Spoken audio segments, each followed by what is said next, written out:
Bonjour à toutes et tous, bienvenue sur le banlieusard.fr. On reçoit aujourd'hui Monsieur Philippe Poutou. Les candidats face aux banlieues, diffusés sur le site d'information banlieusard.fr, lancé par Kerry James. Philippe Poutou, merci beaucoup. On ne vous présente plus. Vous êtes le candidat à l'élection présidentielle investi par le NPA, qui a fait sensation lors du grand débat présidentiel où vous n'avez pas hésité à confronter les candidats à leurs contradictions et démêler avec la justice. Et s'en est suivi d'ailleurs une série de courtes vidéos hilarantes qui reprennent vos petites phrases chocs, et certaines d'entre elles ont même atteint les millions de vues. Finalement, le regain de popularité que vous avez connu depuis le grand débat présidentiel révèle que la moralisation de la vie politique est une préoccupation largement partagée par les Françaises et les Français. Et j'en arrive donc à ma première petite question. Avant de donner la parole à nos intervenantes et intervenants, quelles mesures proposez-vous justement pour assainir ce milieu politique corrompu que vous n'avez de cesse de dénoncer ?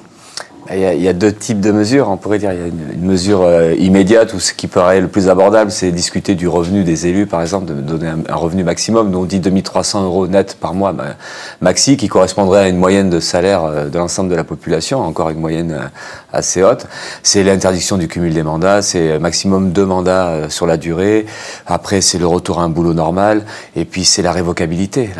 Puis après, tout le système électoral aussi, il y aurait quand même pas mal de règles sur le fait qu'on ait la proportionnelle intégrale, enfin, en fait, ce serait modifier toutes ces règles-là. Mais ça, c'est des revendications qu'on a pour faire face, on va dire, immédiatement à tout ce qui peut être la dérive du monde politique, parce que c'est un monde politique professionnel, et puis on voit que c'est une déconnexion de la population, puis c'est une vraie connexion avec les milieux riches. Mais après, globalement, en fait, c'est tout le problème de la société, du pouvoir et de la démocratie qu'on remet en cause. Nous, on pense qu'il faut que la population, elle fasse de la politique elle-même.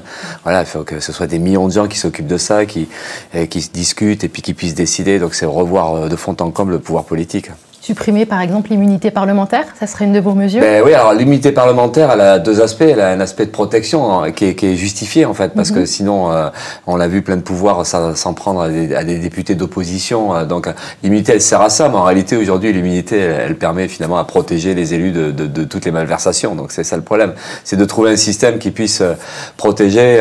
Mais en fait, le vrai problème, c'est la démocratie réelle, quoi. C'est-à-dire que c'est une population. Enfin, et d'ailleurs, le problème de la démocratie, c'est pas juste un problème de représentation politique, c'est aussi l'économie. L'économie à qui elle appartient, qui c'est qui dirige, pourquoi on produit, comment on produit. Donc, en fait, c'est revoir de fond en comble cette société-là. C'est pour ça que nous, on est pour le renversement du capitalisme et qu'on discute d'une économie socialisée, puis aussi d'un pouvoir réellement entre les mains de la population. Très bien. On va en discuter sans plus attendre avec nos intervenantes et intervenants qui sont tous originaires des banlieues. Alors, je vous présente à ma gauche Mamassi, qui a 30 ans et qui est domiciliée à Étampes. Alors, si l'on devait résumer votre parcours, Mama, on pourrait faire comme vous et citer Nelson Mandela qui disait « L'éducation est l'arme la plus puissante pour changer le monde ». Vous êtes éducatrice spécialisée dans le domaine de la prévention pour une association qui œuvre dans plusieurs villes de Seine-Saint-Denis. Vous êtes également militante associative, notamment dans le champ du co-développement, de l'éducation et de la santé. Et vous êtes élue à la jeunesse, à l'apprentissage et à la réussite éducative à Étampes. Merci d'avoir accepté notre invitation. Juste à côté de vous, Malika Mansouri, vous avez 52 ans, vous êtes domiciliée en Seine-Saint-Denis. Vous êtes maître de conférences en psychologie clinique à l'université Paris-Descartes, mais également à la Sorbonne Paris-Cité. Vous êtes psychologue, psychanalyste, en tout cas vous l'avez été durant 15 ans en pédopsychiatrie en Seine-Saint-Denis. Et désormais, vous travaillez dans la protection de l'enfance, toujours dans le 93. Vous êtes également auteur de l'ouvrage « Révolte post-coloniale au cœur de l'Hexagone », publié par Presse universitaire française en 2013. Monsieur Julien Laziou, bonjour. Vous avez 33 ans. Vous êtes domicilié à Antony dans le 92. Vous êtes entrepreneur, cofondateur de la franchise Permis Malin, leader de la location de voitures auto-école à double commande. Alors ça va ravir Monsieur Poutou. On va lui expliquer un petit peu en quoi consiste cette activité. Votre offre s'adresse aux postulants au permis de conduire qui, accompagnés d'une personne titulaire d'un permis B depuis plus de 5 ans, perfectionnent leur formation auto-école à moindre coût. Et enfin, nous avons juste à vos côtés Monsieur Aloua Belkité, qui a 52 ans. Vous êtes domicilié à Bagnolet. Vous avez été animateur de centre de quartier pendant 15 ans, enseignant pendant un peu plus de 20 ans. Et aujourd'hui, vous êtes directeur d'une école élémentaire à Bagnolet, mais également militant associatif, dirigeant également d'un club de football. Avec vous, Philippe Poutou, on va bien sûr parler de banlieue, mais également de travail, de jeunesse, de sécurité, de vivre ensemble, de politique étrangère. Et parce qu'on est sympa chez Banlieusards, ce qui doit peut-être vous changer un peu de certains plateaux télé, on va débuter l'échange avec votre thème de prédilection, le travail. Et je donne tout de suite la parole à monsieur Julien Lazio, s'il vous plaît. Bonjour monsieur Poutou. Alors voilà, moi je vous explique, c'est que j'ai écouté un petit peu tous vos discours, j'ai pris le temps aussi de lire votre programme. C'est vrai que vous avez beaucoup un discours sur nous, les gens d'en bas, contre le patronat. Et moi je m'y retrouve pas, parce que je me considère pas comme un patron du CAC 40. Et de l'autre côté, je serais plutôt vu, je pense, comme un patron d'en bas. Et donc ma question en fait, c'est que vous me dites que vous avez un discours pour les petits patrons. D'accord, c'est ce que j'entends dire. Vous dites aussi dessus, ce que je voudrais savoir en fait, c'est par rapport à ça, qu'entendez-vous par petit patron? D'accord, sur quels critères vous allez vous baser pour dire qui est un petit patron ou un patron? C'est sur le salaire, sur la masse salariale qu'on peut avoir, et aussi quelles seront les mesures que vous pouvez proposer pour ces petits patrons? Non, mais c'est vrai que on est anticapitaliste, donc en fait quand on discute et qu'on conteste le capitalisme, on conteste les multinationales, les gros capitalistes, et on ne distingue pas en général, on dit ça, voilà, même sur toutes les questions, même l'interdiction des licenciements, on s'en prend aux grosses sociétés capitalistes qui font des tas de bénéfices, des milliards de bénéfices, et en fait on ne distingue pas, et on nous reproche souvent, bon, c'est ce que vous dites, que en fait le patronat c'est des gros, des exploiteurs, mais aussi c'est des moyens, c'est des petits, puis même on peut dire des tout petits, puisqu'après il y a l'artisanat, le commerce, ou même dans l'agriculture, les tout petits exploitants, les petits paysans qui sont tout seuls avec leur famille.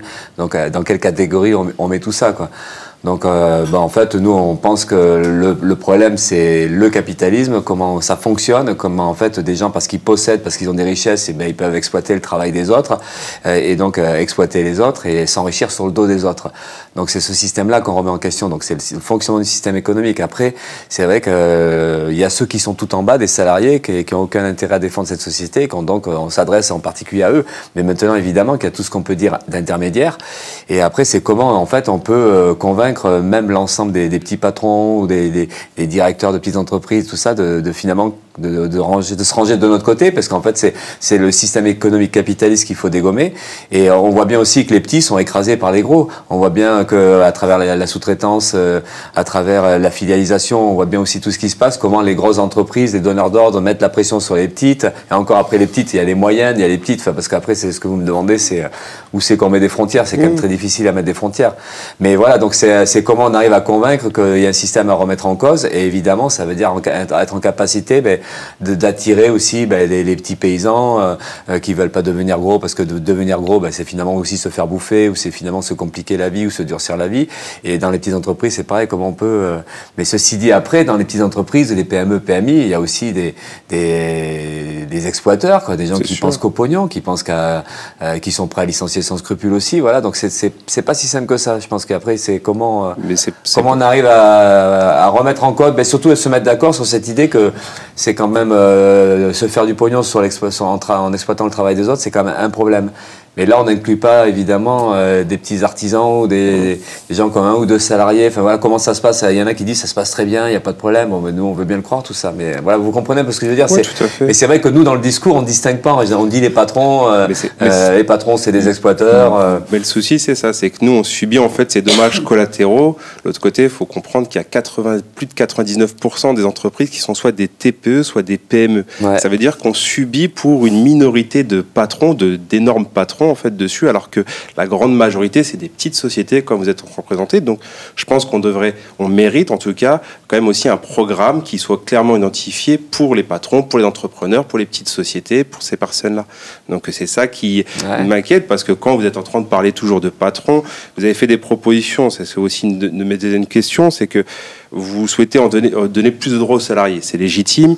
Vous parlez du SMIC à 1 700 €, d'augmenter tous les salaires à plus de 300 €. jours, on parle aussi de la semaine de 32 heures sur 4 jours, l'interdiction de licencier. Ma question, c'est aussi qui va payer, parce que vous en parlez pour les gros patrons, mais moi je suis petit patron, ça veut dire que je vais aussi subir ces changements-là. Comment je vais faire, moi, pour payer? C'est moi qui devrais payer cela, ou vous avez une autre solution? Ouais, alors, il y a juste avant une petite réponse sur le fait que vous ne vous sentez pas concerné quand nous on dénonce le patronat.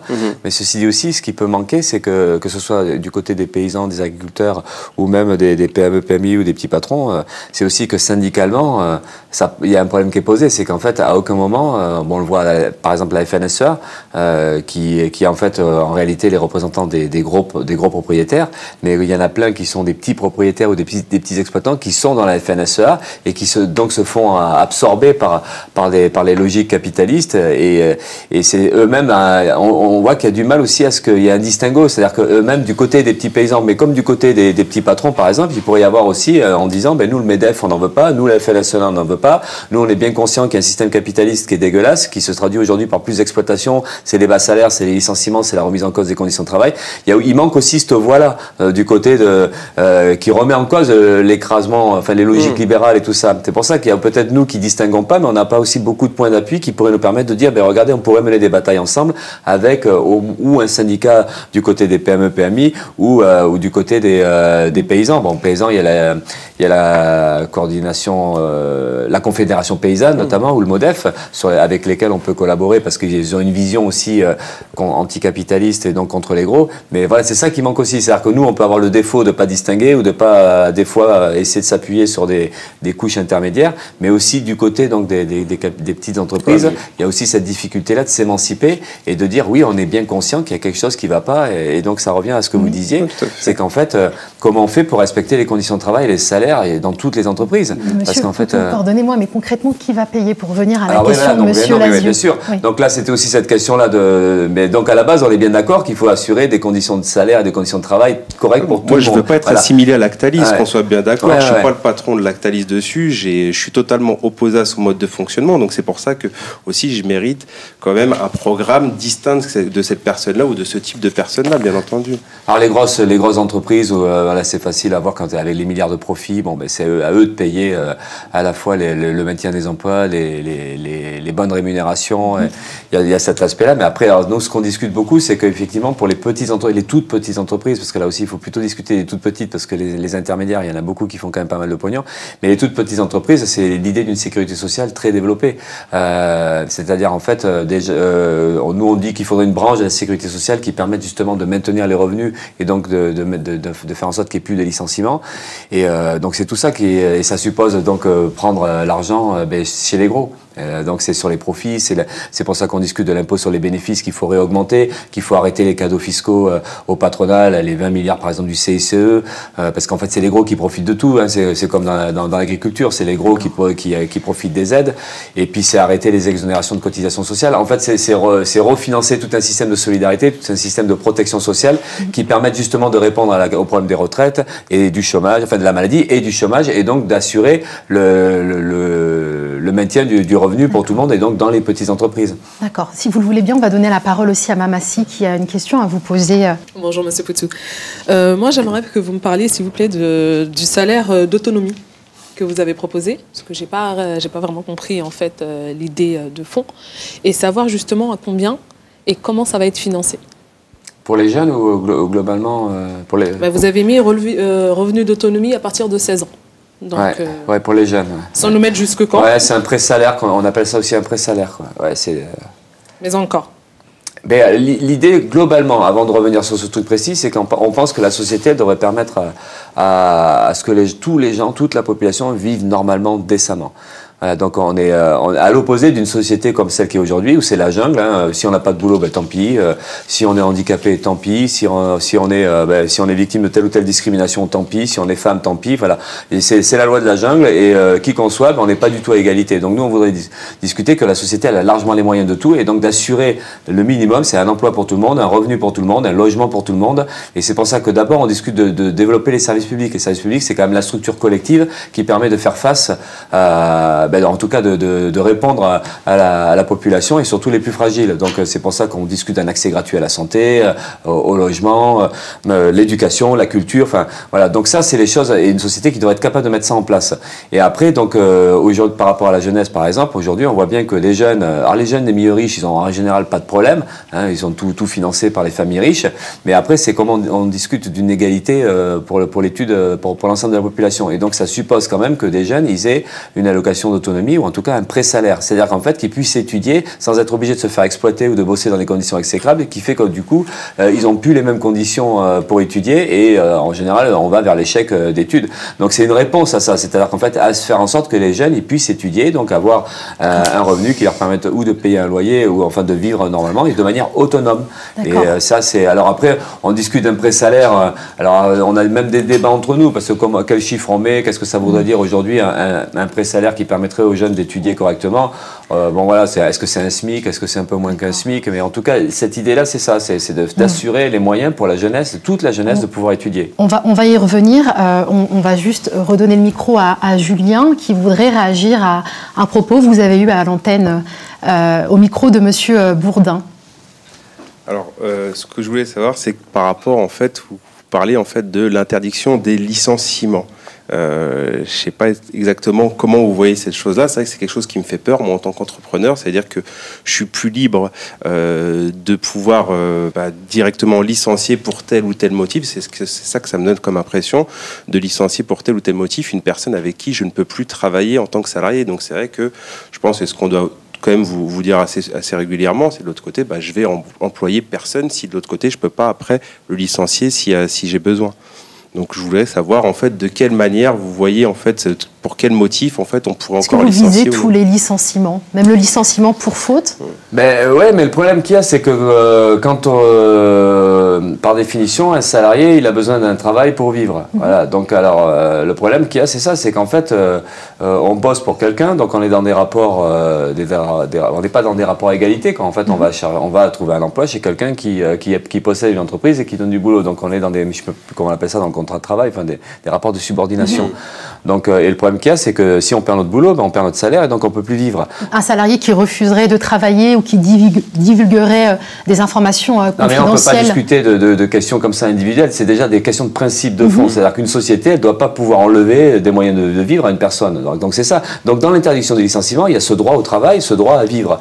Déjà, c'est de garantir ça. Après, il y aura toujours des tas de cas individuels, des voleurs, des tricheurs, des gens qui vont bastonner un collègue. Qu'est-ce qu'on fait de ces cas-là? Évidemment, les cas de licenciement disciplinaire et tout ça. Mais nous, ce qu'on ne veut pas, c'est que ce soit le patron qui ait ce droit-là. Ça devrait être un truc collectif. Là, par exemple, dans une entreprise, un collègue qui vole un autre collègue, il se fait licencier, en règle générale. Bon, pourquoi c'est le patron qui décide de ça? Nous, on refuse ça. C'est que ça peut être aussi une discussion collective. Qu'est-ce qu'on fait? Pourquoi et les conséquences sont très graves, en fait. Parce que quand on est licencié pour faute grave, par exemple, derrière, on perd son boulot. Puis il y a aussi les indemnités qui ne sont pas les mêmes. Donc c'est ça. En fait, c'est un rapport humain qu'on veut différent. Donc déjà, ça, c'est le principe de base. C'est comme ça. Aujourd'hui, si on n'a pas notre boulot, on n'a pas de quoi vivre. Donc déjà, comment on discute de cette question-là, d'une garantie d'un revenu, d'une garantie Enfin voilà. Donc, alors après, évidemment, il y aura plein de cas individuels. Alors la petite entreprise, elle se sent menacée à partir du moment où on dit on ne peut plus licencier une fois que c'est embauché, quoi qu'il arrive. Bon, mais c'est pour ça qu'il faut après discuter de quel rapport dans la société on met en place. Et c'est pour ça que nous, on discute d'une sécurité sociale qui permet de répondre collectivement à ce problème-là. Et que ce ne soit pas la petite entreprise ou le tout petit patron qui soit là à dire qu'est-ce que je fais, comment je fais. Bon. Mais c'est vrai que ça veut dire que c'est compliqué parce que ça veut dire qu'on sort des rapports actuellement tels qu'ils sont. Des rapports sociaux qui sont comme ça, qui sont déterminés de cette manière-là. Donc nous, on essaie de remettre en cause ça. Donc après, même concrètement, c'est toujours très difficile parce que comment on fait? Mais ça suppose toujours pareil que partout, la population, elle prenne ses affaires en main, qu'elle discute et puis que toutes ces choses-là puissent être discutées collectivement et qu'on soit plus dans un rapport où un patron décide de tout. Et c'est ça qu'on trouve pas normal. Même une petite entreprise, on va pas dire... passer à l'autre thème. Okay, je vous prie de m'excuser, mais effectivement, le temps nous est compté. On va parler maintenant de sécurité, Monsieur Philippe Poutou, et on va donner la parole à Malika Mansouri, qui est donc psychologue clinicienne. Bonjour. Alors la sécurité, c'est quelque chose qui est très présent dans vos propositions, du côté notamment du désarmement de la police. Cette question m'interroge vraiment parce que si on désarme la police sans désarmer les criminels, comment proposez-vous d'assurer la sécurité des Français? Ça, c'est la première question. Et dans le même ordre, je dirais que vous vous intéressez aussi beaucoup à la jeunesse, et moi aussi. Et la jeunesse des quartiers, des banlieues, des quartiers populaires, en l'occurrence, sont très vulnérables du fait même des risques inhérents à la banlieue elle-même et de ses précarités multiples. Pour cette jeunesse, en l'occurrence, comment la préserver? Comment peut-elle se sentir protégée, du coup, par la police ou autre, quand il y a la violence au centre du quotidien, en l'occurrence, je pense particulièrement à Théo. Là, pour le coup, on peut désarmer la police. Quelles armes, là, on en parle très peu, on en parle trop peu. À l'instar de Ziad Benna et Bouna Traoré, par exemple, mais à l'époque, il y a eu des émeutes longues, 3 semaines d'émeutes. Est-ce que c'est les courtes émeutes de cette fois-ci qui font qu'on ne parle plus trop de Théo? Comment pensez-vous assurer la sécurité de la jeunesse des banlieues? Justement, nous, on ne dit pas sécurité des Français. Enfin, la formulation que vous avez au début, nous, c'est la question de la population. Parce que quand on parle des Français, alors c'est vrai qu'on est dans une présidentielle, que c'est la République française, mais nous, on ne veut pas discuter comme ça, parce que c'est toujours... c'est ambigu, même très problématique, parce que c'est comme si on s'occupait que des Français, et puis qu'après, tous les étrangers, les migrants, tout ça, ça ne faisait pas partie du problème. Donc nous, on pense que c'est la population qui vit en France. De la même façon, qui voudrait vivre en France. On parle d'émeutes, on pourrait aussi parler de révolte. Oui, oui, bien sûr.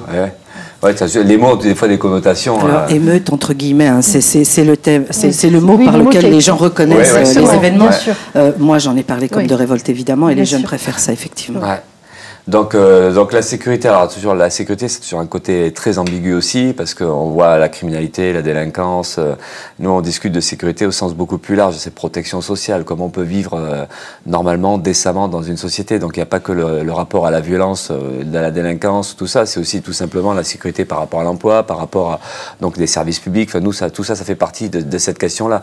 Donc la question du désarmement de la police, alors nous, on n'a aucune hésitation là-dessus, on défend même ça fièrement. C'est que nous, on pense qu'effectivement, il faut désarmer la police.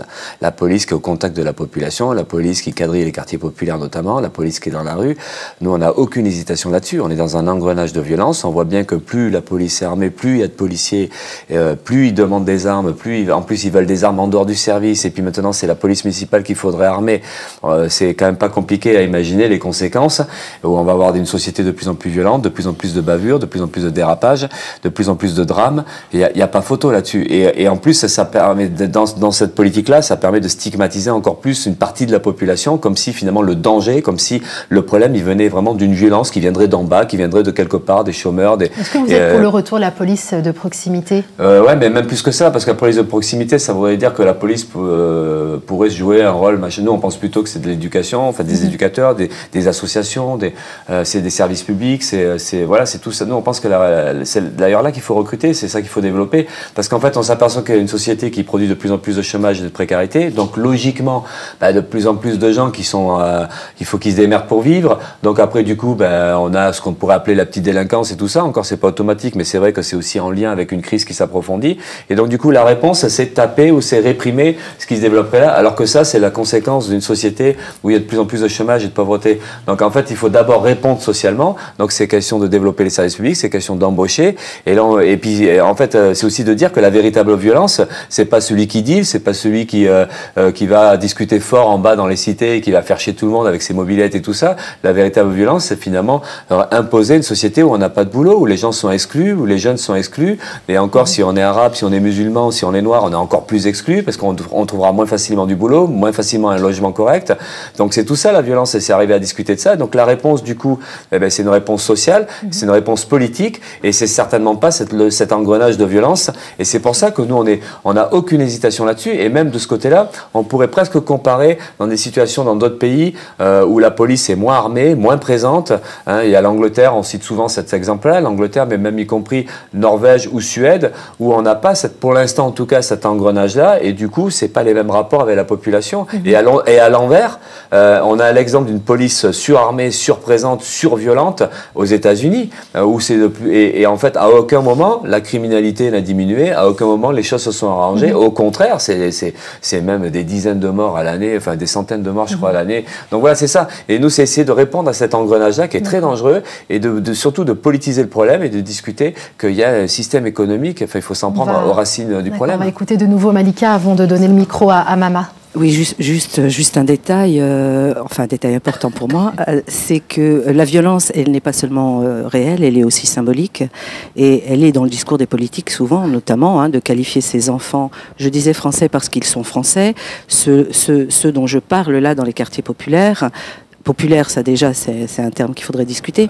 mais ces Français qu'on qualifie régulièrement, quotidiennement, de Français d'origine X ou d'origine étrangère sur plusieurs générations. Ça, c'est une violence symbolique. C'est quelque chose qui pourrait être traité de quelle manière pour vous ? Ouais, déjà c'est dénoncer ou en tout cas expliquer ce qui se passe ou dénoncer ce qui se passe. Là, il y a des sociologues qui discutent de l'ennemi intérieur, c'est-à-dire qu'en fait, la répression policière, elle a aussi un fond raciste, un racisme d'État, de traiter une partie de la population comme c'est les restes du colonialisme aussi.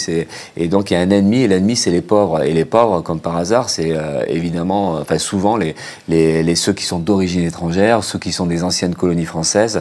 Et donc là, il y a cette façon de montrer du doigt aussi, et puis le problème il viendrait de là, et tout le temps de là. D'ailleurs dans les prisons, enfin ça c'est ce que vous dites, d'ailleurs les courants politiques réactionnaires comme l'extrême droite, tout ça, qui disent regardez en prison il n'y a que des Arabes ou des Noirs, la preuve que la délinquance elle vient de là, donc, et c'est vrai qu'il y a ces parallèles qui sont faits, qui sont très dangereux. Donc c'est pour ça que nous on essaie de discuter de politique, enfin de la société telle qu'elle fonctionne, et donc faire face à cette violence-là, c'est poser les problèmes d'une population qui se défend elle-même contre les violences policières, mais contre les violences de la crise. Et c'est vrai que la société, elle est violente, pas uniquement parce qu'il y a des policiers qui frappent, qui tirent à vue des fois sur des jeunes, elle est violente parce qu'on est surexploité, parce qu'il y a du chômage. Le chômage, c'est violent. Condamner des gens à la précarité, c'est violent, des bas salaires. Faire disparaître des bureaux de poste, des services publics, c'est aussi violent parce que c'est finalement une population qui est de plus en plus démunie. Donc c'est pour ça que nous, on discute de cette violence-là et la réponse, c'est comment discuter. Là, vous parliez des émeutes ou des révoltes. Nous, on pense qu'il faut se révolter, qu'il faut se mettre en colère collectivement, qu'il faut se battre ensemble pour changer les choses. On va rester sur les prisons. Vous aviez évoqué les prisons et justement, Mama a une question sur le système carcéral français. Alors juste avant d'avoir une question, je souhaiterais juste rebondir rapidement, Mama. Très rapidement. Ouais. C'est vrai que Monsieur Poutou, vous parlez énormément de droits, mais je trouve que vous ne parlez pas du tout assez de devoirs. On parle énormément de prévention, mais on ne parle pas de répression. Et c'est l'éducatrice spécialisée qui parle, mais je pense qu'effectivement, les jeunes et nos jeunes en banlieue aussi ont besoin de limites. Et je pense que c'est important justement de resituer le rôle de chacun. Parce que vous n'avez pas répondu à la question du désarmement, mais du coup, quelle alternative proposez-vous? C'est vrai que j'ai du mal à comprendre. Moi, je fais aussi le distinguo entre les différentes forces. La police municipale, la nationale, la BAC. Et du coup, c'est vrai qu'on ne distingue pas finalement. Parce que les armes, elles n'ont pas vocation à blesser à la base. La police, elle n'est pas là pour blesser la population, elle est là pour la protéger. Et c'est vrai que bavure, il y a. Moi, je pense qu'il faut après essayer de comprendre le comment, le pourquoi. Et lorsqu'il y a bavure, les sanctionner. Je suis très au clair avec ça. Mais c'est vrai que ça m'embête un petit peu en fait. Dans la profondeur, je trouve qu'on ne pousse pas la réflexion assez loin. Un manque de nuance selon vous? Je trouve. Après, sur la question de la sécurité, du coup, ma question, elle était plus au niveau du système carcéral actuel. Qu'est-ce que vous en pensez du système carcéral français et quels sont vos projets et vos mesures? Alors, juste avant, on ne pense pas que c'est des bavures. On pense que la police, elle n'est pas là pour protéger la population en réalité. La police, c'est un organe de répression. Voilà. Donc c'est aussi une arme, un outil pour l'État pour réprimer. Alors après, c'est vrai que la police, du coup, elle a des rôles des fois utiles, évidemment. Quand il s'agit notamment des violences faites aux femmes, on est bien content que la police intervienne pour calmer le mari qui tape, qui casse tout. Ça, c'est sûr. Mais en règle générale, la police, elle n'est pas là pour ça. C'est d'ailleurs pas un hasard si on va jamais chercher un fillon, les menottes aux mains. C'est pas un hasard si on n'arrête jamais un patron qui respecte pas le code du travail. Ça n'arrive jamais, ça. Les CRS n'interviennent jamais contre les riches, contre les possédants. C'est toujours les pauvres qui prennent sur la gueule. C'est toujours sur eux qu'on tire. C'est toujours eux qu'on gaze.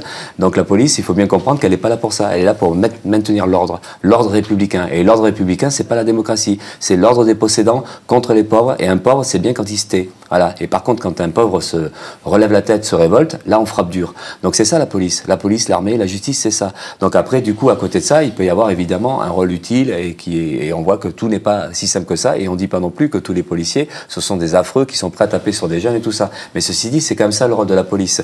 Donc après, de ce côté-là, c'est pour ça que la réponse politique, nous, on est assez concret, c'est que oui, il faut désarmer, il faut même dissoudre certaines brigades de police. Peut-être que Mama veut vous répondre, peut-être un petit peu. On va l'entendre. On peut débattre. Mais oui, bon, voilà, c'est l'idée. Non, mais vous avez votre positionnement en démocratie, donc j'ai pas de problème avec vos opinions, Monsieur Poutou. Entendez aussi les miennes de positionnement. Et c'est vrai que moi, Monsieur Poutou, sincèrement, votre discours il est dangereux à mon sens. Et j'utilise volontairement ce terme-là. Parce qu'aujourd'hui, en banlieue, c'est très compliqué, justement, de faire comprendre aux jeunes qu'ils sont considérés et qu'ils sont citoyens à part entière. Ils sont français. Aujourd'hui, en France, on est censé protéger. La police est là pour nous protéger. Je ne peux pas vous accepter, en fait, d'entendre que la police, elle n'est pas là pour nous protéger et qu'elle est là pour autre chose. C'est pas possible. C'est pas la réalité. Parce que lorsqu'on est agressé, lorsqu'on se fait menacer, lorsqu'on a des soucis, la première personne qu'on appelle, ça va être la police. Et ça, on va aller en banlieue, on demande à n'importe qui, il nous répondra, si j'ai un souci, j'appellerai la police. Ils le savent. Maintenant, effectivement, il y a plein d'autres choses autour qui posent problème. Je l'entends, vous avez parlé tout à l'heure de l'affaire Théo, on pourrait parler de plein d'autres exemples, de l'affaire de Ziad Ebouna, vous en avez parlé également. C'est des situations, effectivement, c'est des exemples concrets, parlants, qui aujourd'hui inquiètent en banlieue. Mais on ne doit pas le résumer aujourd'hui à la banlieue contre la police, ou les jeunes de quartier contre la police, c'est pas possible. Et justement, moi c'est ça, la violence, elle est là pour moi. Je trouve ça extrêmement violent. Et je commence à en avoir assez en fait de ces discours hyper arrêtés, hyper tranchés, sur le fait qu'on doit pertinemment être en guerre. C'est pas la réalité. En tout cas, c'est pas la mienne, c'est pas celle de banlieue dans laquelle je travaille et avec Monsieur Poutou, on va pas parler de guerre non plus entre les. Non. Il y a 15 jeunes qui meurent par an. Hein. Après, voilà, on peut très bien dire à partir de quand il y a un problème politique qui est posé, mais il y a quand même des jeunes qui meurent et voilà, c'est le quotidien aussi. Et au-delà de morts de jeunes, il y a quand même une véritable répression policière au quotidien, le contrôle aux faciès, enfin les intimidations, les insultes, enfin c'est une réalité quand même. C'est pas. Alors après, moi c'est le problème des devoirs ou des droits, mais le problème c'est qu'on nous apprend depuis qu'on est tout gamin, là je dis on, parce qu'on peut discuter des quartiers populaires, mais on peut discuter de partout, quand on est prolé tout ça, toute notre vie, on nous fait comprendre qu'on a des devoirs. Mais moi je pense qu'on a intérêt à discuter d'abord des droits qu'on doit avoir, de faire respecter des droits, parce qu'on s'aperçoit que les politiciens, les gouvernements qui nous expliquent qu'il faut des devoirs, et bien eux-mêmes ne les respectent pas. Et c'est ça le problème profond dans la société, c'est qu'en fait comment expliquer à des jeunes qu'il faudrait pas voler, qu'il faudrait se tenir à carreau, qu'il faudrait dire bonjour, au revoir, quand on a des politiciens comme on a aujourd'hui, quand on a une société qui est même pas capable d'assurer une vie décente pour l'ensemble de la population. Donc c'est dans ces rapports-là, dans une société qui est capable de produire autant de pauvreté, autant de misère, autant de violence, et bien c'est quand même pas possible de faire la leçon à tout le monde. Donc c'est pour ça que le problème premier qui est posé quand même, c'est le droit. Il faut discuter du droit, de l'égalité du droit, il faut discuter du combat contre les discriminations, contre le racisme, contre tout ça, parce que c'est sur ce terrain-là qu'on pourra construire une société où on se respectera mutuellement. Sinon, Malika, vous avez beaucoup de choses à dire aussi au sujet des violences et de la sécurité. On vous redonne la parole. Moi, je voulais juste nuancer un petit peu le propos. C'est-à-dire que dans la rencontre avec la jeunesse dans les banlieues, pour la plupart, ils ne vont pas voir la police quand ils ont un problème. Ah, non. Ils ne vont pas voir la police parce qu'ils... Oui, mais ils ne vont pas majoritairement voir la police. Vous avez fait une enquête, c'est ça, auprès de ces jeunes? Oui, tout à fait, parce qu'ils en ont peur et la peur circule. Même si, au premier abord, on aperçoit d'abord la violence, il y a la peur qui domine. Mais est-ce que vous ne pensez pas, justement, que cette peur-là, elle est des deux côtés? Je vous en prie, Malika. Est-ce qu'on ne pense pas ça? C'est pour ça que je parlais d'affrontement. Moi, je pense que la peur, elle est des deux côtés, et c'est ça le problème de fond. Je ne dis pas aujourd'hui qu'en banlieue, il ne se passe rien. Je ne peux pas dire ça. J'y suis quotidiennement. Je sais qu'il y a des bavures, qu'il se passe des choses, et qu'effectivement, les jeunes ont peur. Ziad Ebouna, ce qui les a fait courir, c'est la peur, justement, de l'uniforme. Et c'est bien ça, justement, que je regrette. Et c'est pour ça que je dis les mots sont importants. surtout de la part de politiques, et qu'on ne peut pas dire aujourd'hui, on ne se doit pas en tout cas de tenir ce genre de propos, de dire la police elle n'est pas là pour nous protéger. On doit pas faire ça, parce que c'est grave, parce que les gens nous écoutent et qu'on a aussi une responsabilité morale à ce niveau-là. On vous a entendu, Malika, merci. Sur la prison, je réponds vite fait sur la prison. Oui, parce exactement, que oui, voilà, c'était la question. Justement, c'est vrai qu'on voit qu'il y a une surpopulation dans les prisons, donc il y a des conditions de vie déplorables pour l'ensemble des prisonniers, et on voit aussi que les conditions de travail sont très dégradées pour les gardiens de prison, puisqu'ils sont en train aujourd'hui d'être en mouvement et de faire grève et tout ça. Et donc là-dessus, nous, ce qu'on dit, c'est qu'il y a plein de gens qui n'ont rien à faire dans la prison. Parce qu'en fait, le remplissage des prisons ces dernières années, c'est pas qu'il y a la criminalité qui augmente, c'est en réalité les chiffres de la criminalité visiblement seraient plutôt en train de descendre un peu, mais par contre, c'est les petits délits qui augmentent. C'est-à-dire qu'en fait, il y a une répression, et c'est là aussi, c'est en lien avec tout le reste, c'est qu'en fait, il y a une logique de répression qui est mise en place, et donc il y a des petits délits qui sont de plus en plus concernés, et beaucoup de gens, et je crois que c'est un nombre très important de prisonniers, ce sont ceux qui sont en préventif, ce sont ceux qui ne sont pas encore jugés. Et c'est souvent les petits délits, alors c'est même des fois des délits de la circulation, alors ça ne veut pas dire qu'il ne faut pas sanctionner tout ça, mais nous on pense que la réponse c'est pas la prison. Et donc déjà pour un premier truc, ce serait de faire sortir des tas de gens qui n'ont rien à y faire. En plus on sait par expérience, des tas de sociologues, enfin il y a pas mal de travail qui ont été faits pour dire que la prison elle arrange rien du tout. Les gens qui y rentrent, ils en ressortent pas mieux, pas plus intégrés, et donc il y a la question de l'intégration, donc la question sociale, et la question du travail et tout ça, et la question du type de solution qu'on donne. Et c'est vrai que nous on est là aussi, alors à la fois pour ça fait un lien aussi sur la question de l'armement de la police et de la dissolution de certains corps de policiers. En même temps, on voudrait que la justice, elle traite les problèmes différemment. Et donc, en fait, c'est faire qu'il y ait un autre type de sanction, un autre type de discussion, mais certainement pas mettre des gens comme ça en prison quand encore une fois, rien à y faire. Alors, peut-être, avant de continuer... Je voulais dire que pour une fois, j'étais d'accord. Je pense que c'est super important. Je vous laisse l'occasion de le dire, alors du coup, maman. Je suis, pas surtout, bien entendu, monsieur Poutou, ce serait trop simple. Mais c'est vrai que, non, sur le fond, je suis assez d'accord. Effectivement, il n'y a pas assez d'alternatives à la prison. On devrait le favoriser, notamment surtout pour les mineurs. C'est vrai qu'aujourd'hui, la prévention, et je le dis tout le temps, la répression est vaine si elle ne s'accompagne pas de prévention. À mon sens, c'est réel.